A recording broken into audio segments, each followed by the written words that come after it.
ये एक अनोखे गांव नैनापुर की डरावनी कहानी है। भारत में वैसे तो बहुत से रहस्यमयी गांव हैं, लेकिन नैनापुर की कहानी सबसे अलग है, क्योंकि यहाँ एक खतरनाक साया भटकता है जो जवान लड़कियों को मारकर उनकी आत्मा से शादी करना चाहता है। गांव वाले कहते हैं कि यह साया ठाकुर विजेंद्र प्रसाद का है, जिसकी मौत उसकी शादी के दिन ही हो गई थी और वो कुंवारा ही मर गया। तब से उसकी आत्मा भटक रही है अपनी अधूरी शादी पूरी करने के लिए। कहते हैं जो भी लड़की रात में अकेली मिल जाए वो साया उसे अपने साथ ले जाता है। इसीलिए गांव में आज भी कहा जाता है, अगर रात में कोई तुम्हें नाम लेकर बुलाए तो कभी जवाब मत देना। 22 साल की नेहा कॉलेज में पढ़ती है और छुट्टियों में इस बार अपने नाना के पास नैनापुर गांव आई है। बचपन से उसे ये गांव बहुत पसंद था, लेकिन इस बार कुछ अजीब है।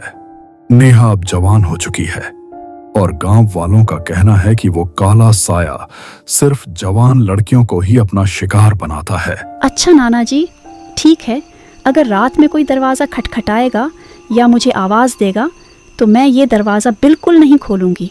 मैं सब कुछ अनसुना कर दूंगी, चाहे कितना ही जरूरी क्यों ना हो। अगर मैं भी बाहर से आवाज लगाऊं तब भी तुम दरवाजा मत खोलना।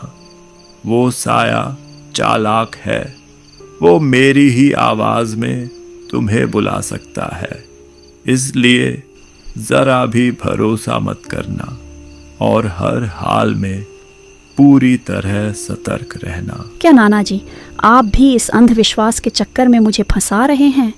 अच्छा, अगर सच में आपको मुझसे कोई काम हुआ और आपने सच में मुझे आवाज लगाई तो मैं क्या करूंगी?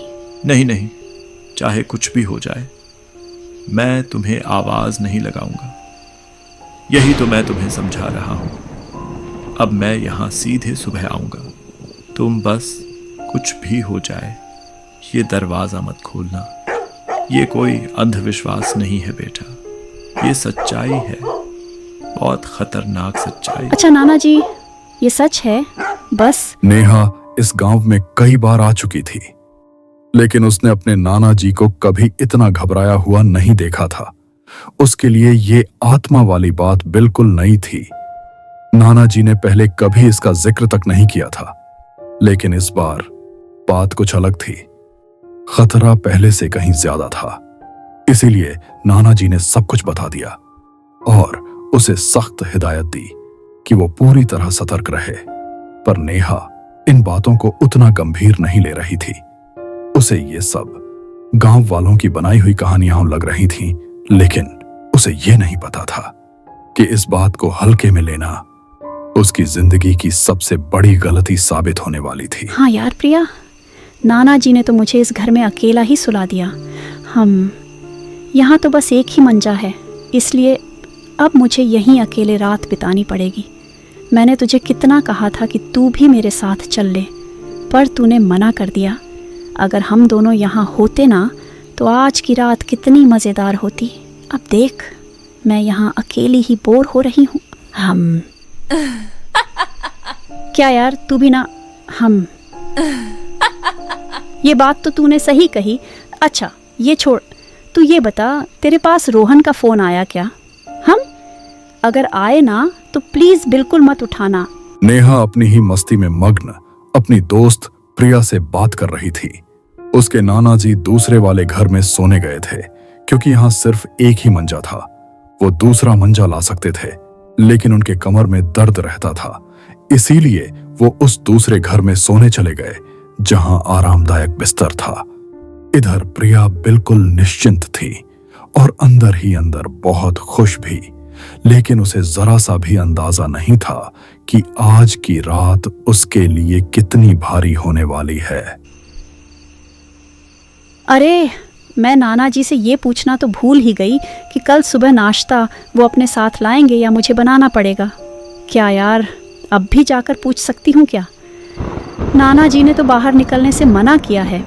वैसे नाना जी यहीं पास में ही तो हैं, चली जाऊँ क्या? नहीं, रहने देती हूँ। नाना जी नाराज़ हो जाएंगे। वो और उनका ये अंधविश्वास मेरे लिए मुसीबत खड़ी कर दिया है। चलो, अब बहुत रात हो गई है, सो जाती हूँ।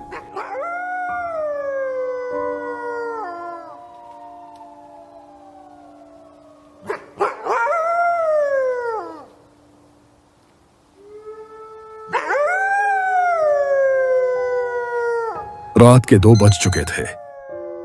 नेहा गहरी नींद में सो रही थी।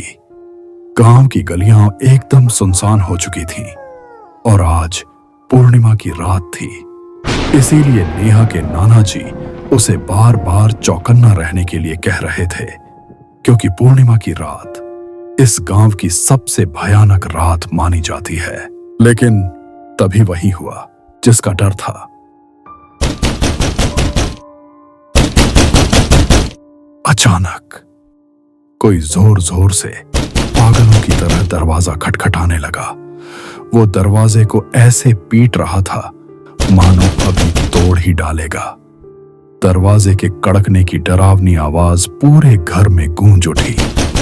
इसी तेज आवाज से गहरी नींद में सो रही नेहा की नींद भी अचानक खुल गई।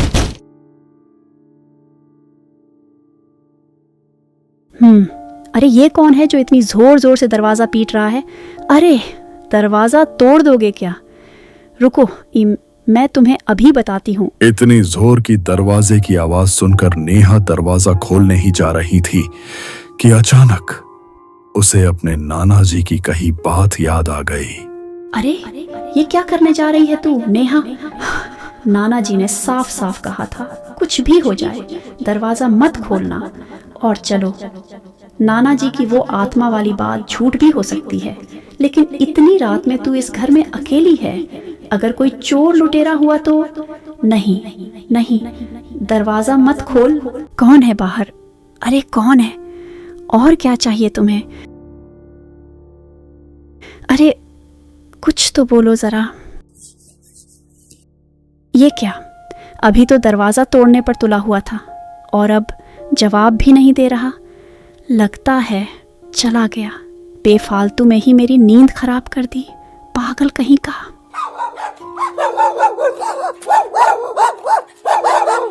जब नेहा दरवाजे के पास गई तो बाहर से किसी ने कोई जवाब नहीं दिया।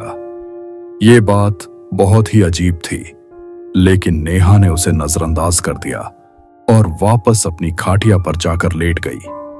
उसे सोए हुए अभी 10 से 12 मिनट ही हुए थे कि तभी फिर से कोई जोर जोर से दरवाजा खटखटाने लगा।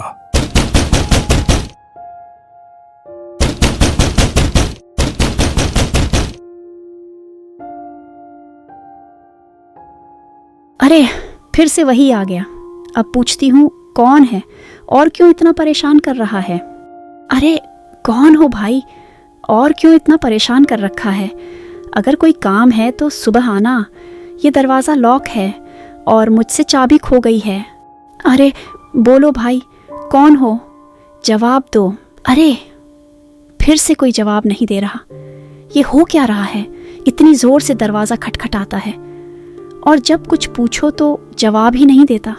पता नहीं कौन पागल है जो सोने ही नहीं दे रहा। इतने में अचानक बहुत तेज बारिश शुरू हो गई।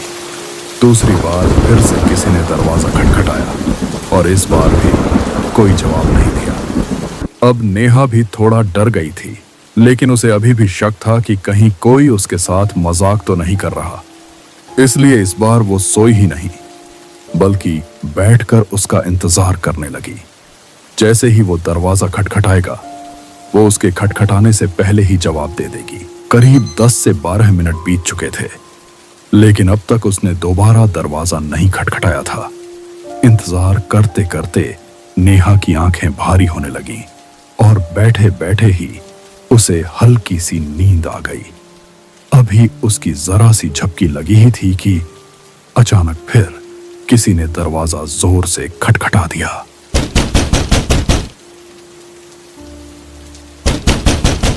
बारिश में भी? ये क्या हो रहा है मेरे साथ? इतनी बारिश में, इतनी रात को दरवाजा कौन खटखटाता है? इस बार नेहा को दरवाजे के पास जाने में डर लग रहा था। वो समझ गई थी कि ये कोई आम आदमी नहीं है। उसे लगा या तो ये कोई चोर है या फिर कोई सरफिरा। अरे कौन हो भाई, क्या चाहिए तुम्हें? अगर कोई काम है तो सुबह आना, अभी मैं सो रही हूँ। प्लीज़ जाओ यहाँ से और मुझे चैन से सोने दो।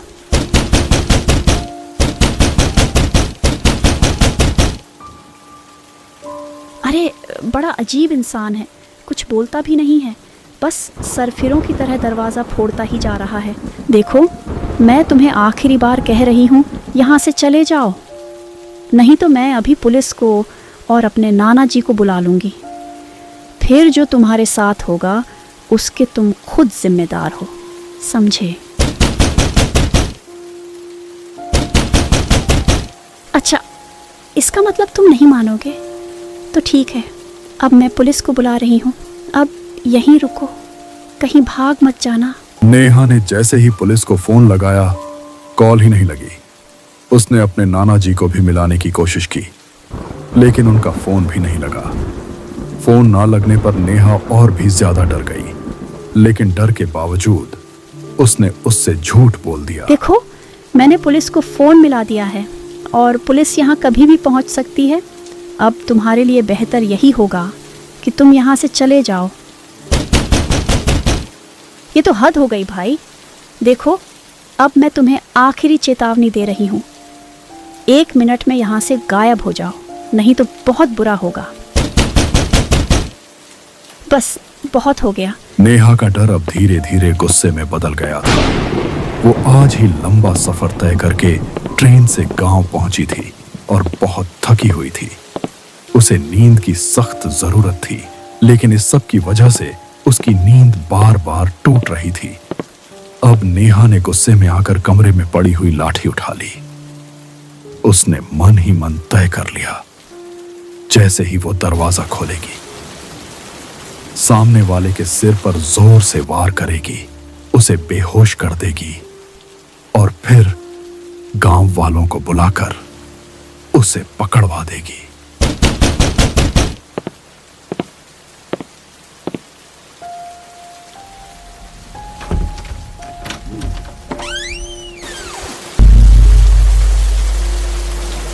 जैसे ही दरवाजा खुला, नेहा एकदम से सन्न रह गई, क्योंकि बाहर कोई भी नहीं था। अरे ये क्या, यहाँ तो कोई भी नहीं है, लेकिन अभी 1 सेकंड पहले ही तो किसी ने दरवाज़ा खटखटाया था।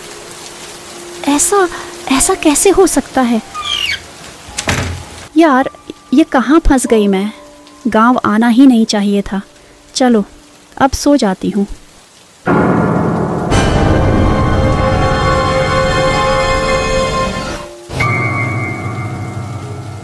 आओ नेहा, चलो अब हम शादी करते हैं।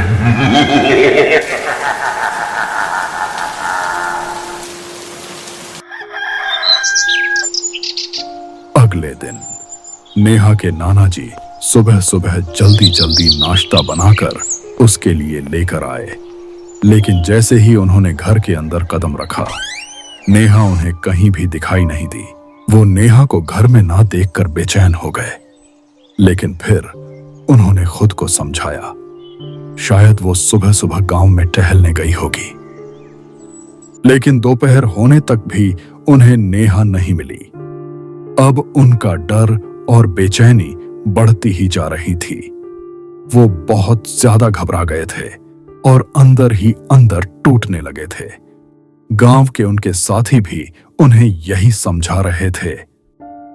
आपको नेहा को अकेले छोड़कर नहीं जाना चाहिए था, लेकिन उन्हें यह बिल्कुल नहीं पता था कि नेहा को ठाकुर विजेंद्र प्रसाद की आत्मा अपने साथ ले गई है और अब वो कभी वापस नहीं आएगी, क्योंकि नेहा ने उस रात वो दरवाजा खोलकर अपनी जिंदगी की सबसे बड़ी और आखिरी गलती कर दी थी। तो दोस्तों, अगर आपको ऐसी डरावनी कहानियां पसंद हैं तो हमारे चैनल को सब्सक्राइब करके हमारे साथ जरूर जुड़िए, क्योंकि यहां आपको ऐसी ही खौफनाक और रोमांचक कहानियां मिलती रहेंगी।